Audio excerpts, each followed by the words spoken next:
안녕하세요. 정우철의 아트터치 도슨트 정우철입니다. 오늘은 조금 독특한 그림을 소개하려 하는데요.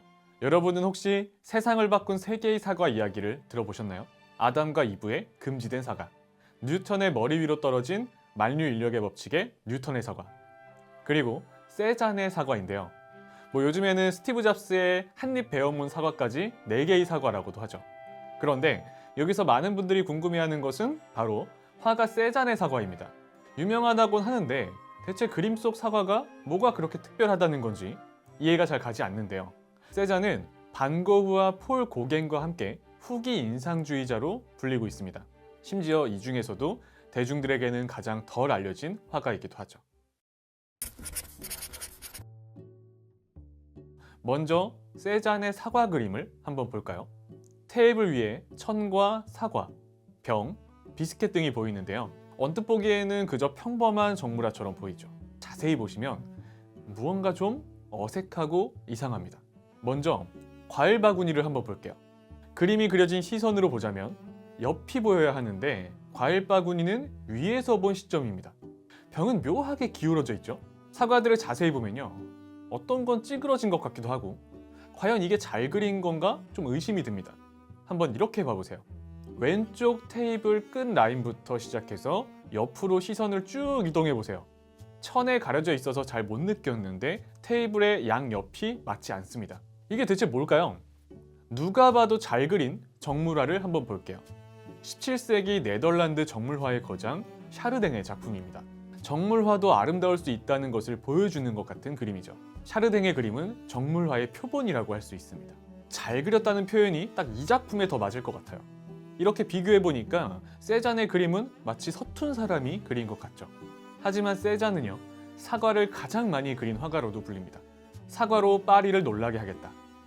그리고 사과 그림에 평생 매달렸죠. 대체 이 세잔은 무엇을 하려 했던 걸까요? 세잔은 초기에는 인상파의 영향을 받았습니다. 그들과 교류하며 그림을 그렸죠. 하지만 인상파 화가들이 순간순간 변화하는 빛의 인상을 캐치했다면 세잔은 거기서 한 발 더 나아가서 변화하는 자연 속에서도 변하지 않는 이 견고한 본질을 그리고 싶었습니다. 자신만의 새로운 스타일의 그림, 새로운 규칙을 찾기 시작하죠. 그때부터 같은 주제를 그리고 또 그리기를 반복합니다. 사과를 많이 그린 이유도요, 과일 중 늦게 썩는 과일이었기 때문이라고 말하고 있죠. 그로 인해 이전까지 회화를 지배하고 있던 규칙들을 깨버리게 되죠. 그 회화의 규칙들은 이랬습니다.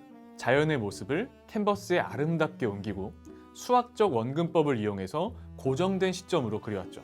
정확한 명암법으로 부피감이 느껴지게 그려내는 것이 이 르네상스 이래로 그림을 지배한 법칙이었습니다.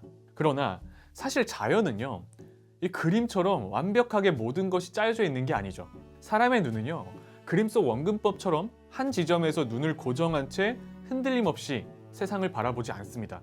우리가 의도했건 안 했건 끊임없이 움직이면서 세상을 여러 각도로 보고 뇌에서 정보를 취합한 후에 보는 거죠. 고개를 조금만 돌려도, 눈을 깜빡이기만 해도 모든 사과는 달라 보였습니다. 세잔은 시간을 두고 테이블 주위를 움직여가면서 자신의 눈에 들어오는 서로 다른 모든 장면들을 한 화면에 담기 위해서 신중하고 성실하게 그려나갔습니다. 너무 오래 관찰해서 그리다 보니까 썩어나가는 사과도 굉장히 많았다고 해요. 즉 세잔의 사과는 여러 시점으로 그려나갔던 거죠. 물론 세잔의 위대함은 다른 작품에서도 나타납니다.